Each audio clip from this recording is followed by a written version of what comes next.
5학년 2학기 3단원 선의의 거짓말은 해도 된다. 주장 펼치기. 지금부터 선의의 거짓말은 해도 된다라는 안건으로 토론을 시작하겠습니다. 저는 토론의 사회를 맡은 정유주입니다. 이 안건에 찬성하는 토론자는 육현수, 허승범, 반대하는 토론자는 박민재, 성유선입니다. 먼저 찬성편이 주장을 펼치겠습니다.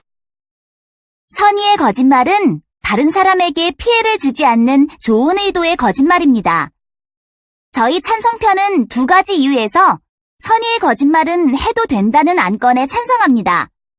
첫째, 선의의 거짓말은 사람에게 용기를 주거나 사람의 생명을 구할 수 있습니다.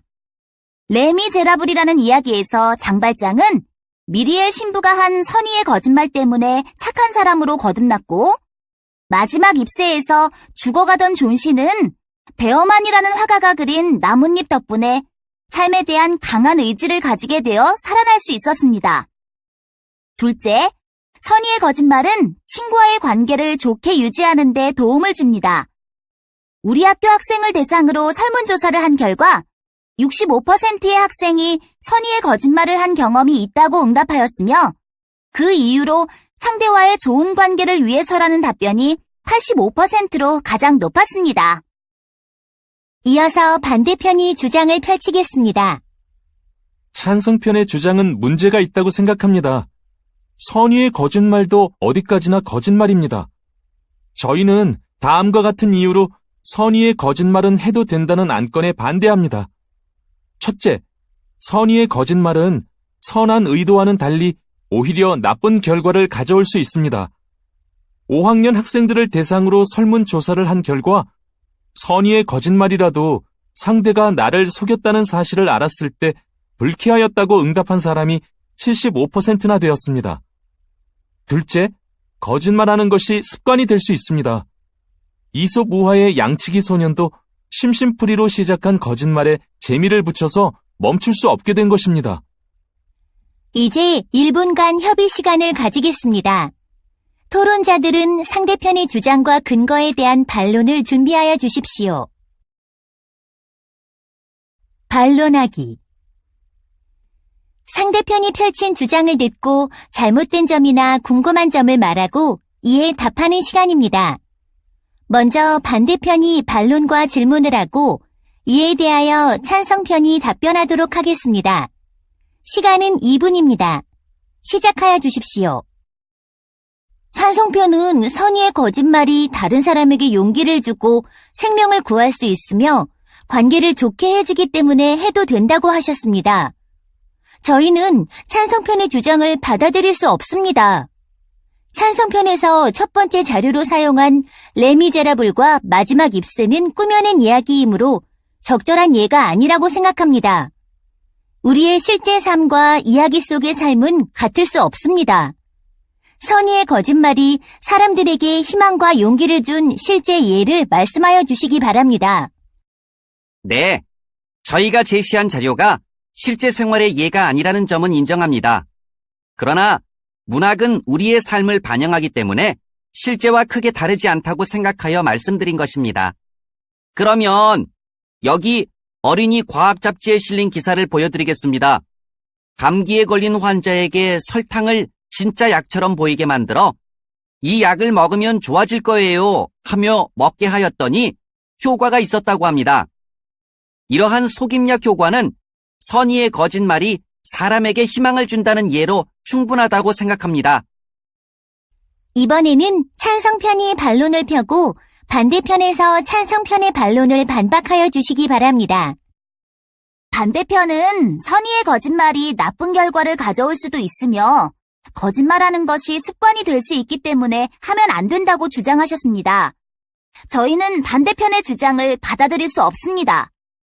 선의의 거짓말이 나쁜 결과를 가져올 수도 있다고 하셨는데 선의의 거짓말은 상대를 배려하여 좋은 의도로 하는 것이라 거짓말이 탄로나더라도 상대를 배려하기 위한 노력이었다는 것을 알게 되면 관계가 나빠질 일은 없을 것입니다. 엄마가 정성껏 해주신 요리를 맛이 없다고 솔직하게 말한다면 엄마의 기분은 어떠실까요? 모든 일에 지나치게 솔직하면 다른 사람들과의 관계가 좋아질 수 없습니다. 물론 엄마의 기분이 상하실 수도 있을 것입니다. 그렇다고 엄마의 기분만을 생각하여 맛없는 요리를 맛있다고 하면 엄마의 요리 솜씨는 좋아질 수 없습니다. 솔직하게 말씀드려야 엄마의 요리 솜씨도 좋아지고 맛있는 요리를 먹을 수 있다고 생각합니다. 곤란한 순간을 피하기 위하여 거짓말을 한다면 상황이 근본적으로 개선된 것이 아니기 때문에 또다시 곤란해질 수도 있습니다. 차라리 상대의 기분이 상하지 않는 방법으로 솔직하게 말하는 것이 더 좋다고 생각합니다. 양쪽의 질문과 답변 잘 들었습니다. 1분간 협의 시간을 가지도록 하겠습니다. 양쪽은 토론 내용을 바탕으로 하여 주장과 근거를 다시 정리하여 주시기 바랍니다. 주장 다지기. 이제 토론의 마지막 단계인 주장 다지기입니다. 반대편이 먼저 발언하여 주시기 바랍니다. 찬성편은 다른 사람에게 희망과 용기를 줄 수 있고 사람과의 관계를 좋아지게 하기 때문에 선의의 거짓말은 해도 된다고 주장하였습니다. 그러나 거짓말이 사람들의 관계를 좋게 하는 근본적인 해결책이 될 수는 없습니다. 저희 반대편은 선의의 거짓말도 해서는 안 된다고 생각합니다. 바늘도둑이 소도둑 된다는 속담처럼 선의로 시작한 작은 거짓말이 습관이 되어버리면 나쁜 거짓말도 거리낌 없이 하게 될 것입니다. 물론 상대의 기분을 생각해서 자신의 감정을 솔직하게 드러내지 않아야 할 상황도 있습니다. 그럴 때에는 거짓말을 하지 않고 침묵을 지키는 것도 좋은 방법입니다. 사람이 죽고 사는 위급한 상황이 아니라면 거짓말은 필요하지 않습니다. 선의의 거짓말은 해도 된다고 주장합니다.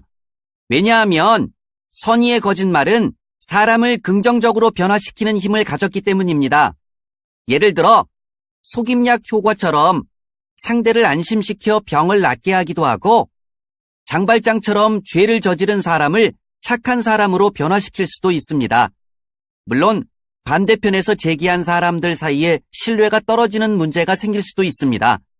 하지만 선의의 거짓말이 가지는 긍정적인 효과에 비하면 아주 사소한 문제라고 생각합니다. 습관적으로 거짓말하는 것이 아니라면 다른 사람을 배려하는 차원에서 하는 선의의 거짓말은 해도 된다고 주장합니다. 모두 수고하셨습니다. 판정하기. 이제 판정단의 소감과 판정 결과를 듣도록 하겠습니다. 먼저 찬성편과 반대편이 모두 적절한 근거를 들어 주장을 잘 펼쳤습니다. 특히 반론하기 부분에서 반대편이 찬성편의 자료가 실제 생활의 예가 아니라고 지적한 점과 이에 대하여 찬성편이 과학 잡지에 실린 기사 내용을 근거 자료로 제시한 점이 좋았습니다. 그러면 판정한 결과를 말씀드리겠습니다. 이번 토론에서는 반론하기 부분에서 좋은 예를 제시해준 찬성편이 승리한 것으로 판정합니다.